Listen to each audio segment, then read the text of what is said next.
मैं doctor Vinay Kumar, assistant professor, LN. Mishra college of business management Muzaffarpur, आज आप लोगों के बीच एक अति महत्वपूर्ण विषय को लेकर आया हूं।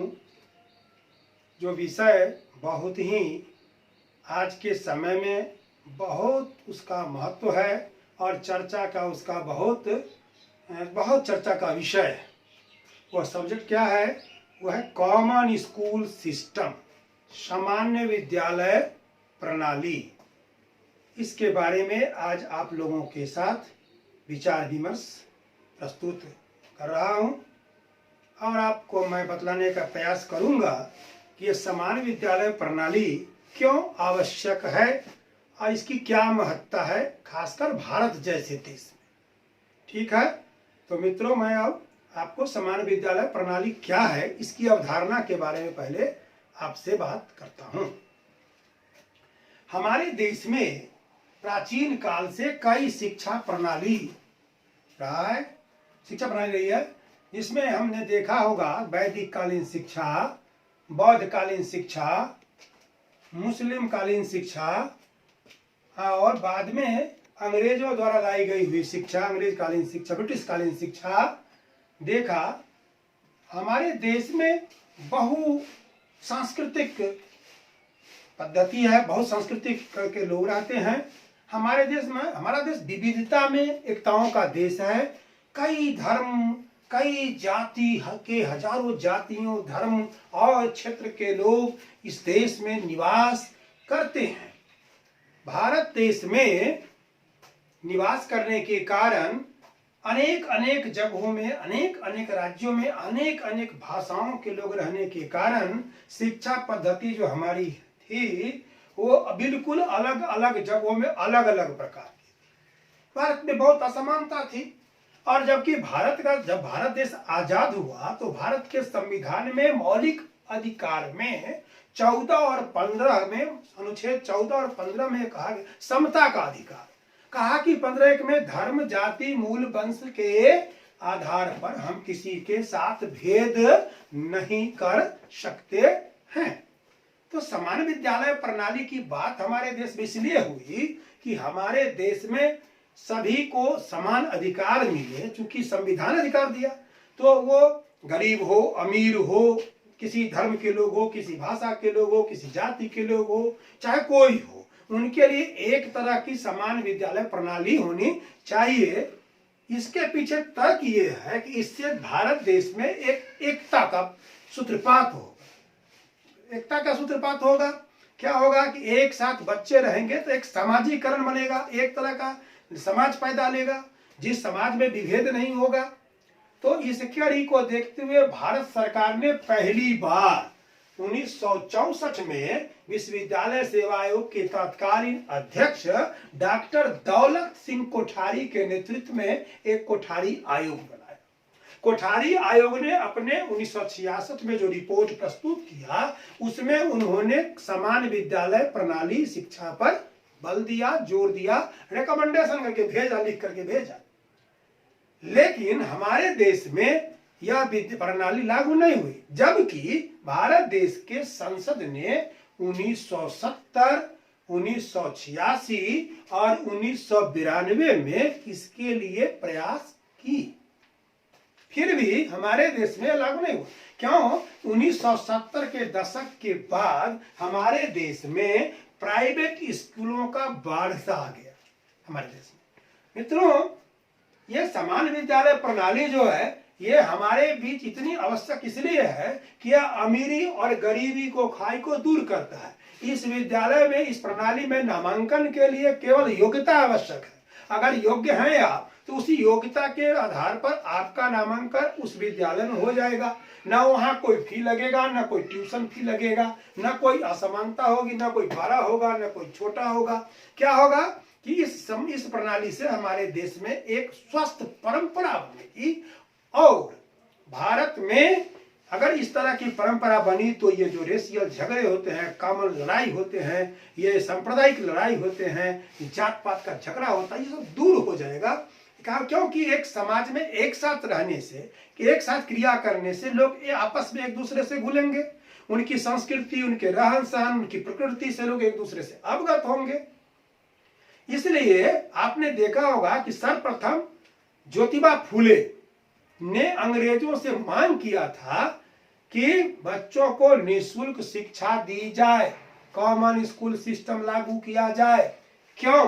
कि उनका यह सोचना था, कहना था कि भारतवर्ष में जो वर्ग इस देश के विकास में अमूल्य योगदान देता है, जो मजदूर वर्ग है, उसके बच्चे को ही शिक्षा नहीं मिलती है। यह कितनी विडंबना है कि जो देश का निर्माता है, हमें याद आता है स्वामी विवेकानंद की कही हुई एक बात, जिसमें उन्होंने कहा था कि जब तक हमारे देश में वंचित समाज के पास शिक्षा की किरण, विकास की किरण न पहुंचेगी, तब तक इस देश का विकास नहीं होगा। हमें उन वंचित लोगों के पास विकास का किरण ले जाना पड़ेगा। महात्मा ज्योतिबा फूले ने मांगा, नहीं हो पाया। उनका कहना था कि भाई मजदूर इस देश में काम करता है, जो निर्माता है, जो काम खुद करता है, जिसके द्वारा देश का विकास होता है, उसके बच्चों का नामांकन नहीं हो रहा है, उसकी पढ़ाई नहीं हो रही। क्योंकि आप देखते होंगे कि हमारे देश में कई तरह के स्कूल हैं। ठीक 1911 ईस्वी में बालकृष्ण गोखले ने भी एक कानून, एक विधेयक लाया था, देश में सुझाव दिया था सरकार में, महाराष्ट्र में, कि भाई प्राथमिक शिक्षा अनिवार्य और निःशुल्क हो। लेकिन उस समय यह पास नहीं हुआ। बहुत दिनों के बाद जब देश आजाद हो गई, तब जाकर के देश के आजाद होने के बाद इस मामला को फिर उठाया गया। लेकिन आज भी यह मामला, माने आज भी कॉमन स्कूल सिस्टम लागू नहीं हुआ। हमारे देश में आप देखेंगे मित्रों कि कई तरह के शिक्षा प्रणाली है। सीबीएसई प्रणाली अलग, आईसीएसई बोर्ड अलग, स्टेट का बोर्ड है अलग, संस्कृत बोर्ड अलग, मदरसा बोर्ड अलग, संस्कृत अलग, अलग अलग बोर्ड, अलग अलग शिक्षा की जो पद्धतियां हैं, अलग अलग जो विद्यालय हैं, अलग अलग जो पाठ्यक्रम बने हुए हैं, उसके साथ एक क्या हो रहा है कि देश में इसके लिए एक खाई पैदा हो गई है। बड़े की, छोटे की, तरह तरह के स्कूल है। बड़े स्कूल है तो बड़ी व्यवस्था, उनके फी स्ट्रक्चर अधिक है, उसमें छोटे बच्चे का नामांकन नहीं होगा। अगर कानून बना भी दिया जाता है कि गरीब बच्चे को निजी विद्यालय में भी नामांकन लेना है इतने % सीट पर, तो एक भारत में कोरम पूरा हो जाता है, नहीं पूरा हो पा रहा है। तो कॉमन स्कूल सिस्टम लागू करने के लिए सरकार को संकल्पित होना होगा, और उसके लिए समाज को भी आगे आना होगा, राजनीतिज्ञों को भी आगे आना होगा, और दृढ़ इच्छा शक्ति को लेकर के हम कॉमन स्कूल सिस्टम को लागू कर सकते हैं। अगर कॉमन स्कूल सिस्टम लागू हो जाता है तो इससे देश को बहुत ही फायदा होगा। यहाँ के तमाम बच्चे को जो संविधान जो अधिकार दिया है, मौलिक अधिकार दिया है, उसकी पूर्ति होगी। सरकार ने देखा, कमेटी 1986 की जो शिक्षा नीति है उसमें भी यह बात आई, लेकिन आज तक हमारे देश में ऐसा समरूपता नहीं हो रही है, एकरूपता नहीं हो रही है, एकरूपता नहीं हो रही है। एकरूपता होनी चाहिए शिक्षा में। हमने देखा कि 1986 की जो शिक्षा नीति थी, उसके मूल्यांकन हेतु, उसको समीक्षा हेतु राममूर्ति के नेतृत्व में, शिक्षाविद राममूर्ति के नेतृत्व में बनाया गया एक आयोग, उनके बनाया गया, और उन्होंने समीक्षा 1992 में दिया।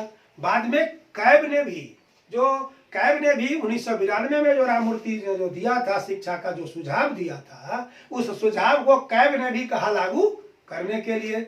लेकिन मित्रों, आज देखिए कि हमारे देश में कई तरह के स्कूल है, अलग अलग स्कूल है, कोई कहीं का बोर्ड, कोई इंटरनेशनल बोर्ड, कोई नेशनल बोर्ड, कोई सीबीएसई बोर्ड, कोई स्टेट बोर्ड, अलग अलग बोर्ड में अलग एक ही वर्ग में अलग अलग सिलेबस, अलग अलग किताब।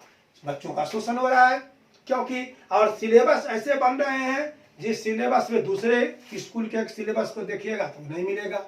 अलग स्टेट का अलग बोर्ड है, बिहार का अलग बोर्ड, बंगाल का अलग बोर्ड, मध्य प्रदेश में अलग बोर्ड, संस्कृत का अलग बोर्ड, उर्दू का अलग बोर्ड। तो भाई इतने तरह के व्यवस्था से क्या हो रहा है कि राष्ट्र की जो एकता है, जो सर्वोच्च यहाँ का उद्देश्य होना चाहिए, छात्रों में जो विकास हो रहा है, समग्रता का जो विकास होगा, सामाजिकता का जो विकास होगा, नैतिकता का जो विकास होगा, वो वैसे कैसे हो पाएगा? क्यों कि अलग अलग स्कूल अलग अलग कल्चर में ढले हुए हैं, वो अलग अलग उनका अपना मोटो है। कोई अंग्रेजी स्कूल है, वो अंग्रेजी व्यक्ति बनाना चाहते हैं, क्योंकि अंग्रेज चलेगा यहाँ से, लेकिन अंग्रेज की जो मानसिकता है वो आज भी हमारे देश में वर्तमान है। क्योंकि आप देखे होंगे कि बहुत सारे कानून जो विद्यालय के हैं वो आज भी पश्चिमी सभ्यता से कहीं न कहीं मिलता है। इसलिए हमें कॉमन स्कूल सिस्टम की बहुत ही आवश्यकता है, क्योंकि कॉमन स्कूल सिस्टम होने से भारत देश का विकास होगा, भारत में भाईचारे का फैलाव होगा, भारत में जो ऊंच नीच अमीर गरीब की जो खाई है वो खाई क्या होगी, दूर होगी। इसलिए कॉमन स्कूल सिस्टम की जो कंसेप्ट है वह कंसेप्ट बहुत ही बढ़िया है। इसलिए सरकार को, भारत सरकार को, राज्य सरकार को, सभी को चाहिए कि इस दिशा में, इसमें पहल करे और इसको लागू करे। और धन्यवाद मित्रों। अगर इस कॉमन स्कूल सिस्टम के बारे में आपका कोई सुझाव हो या कोई इसमें कमी रह गई हो तो आप हमें मार्गदर्शन करेंगे, सुझाव देंगे, तो मैं पुनः उन सवालों के उत्तर के साथ आपके पास प्रस्तुत होऊंगा। धन्यवाद।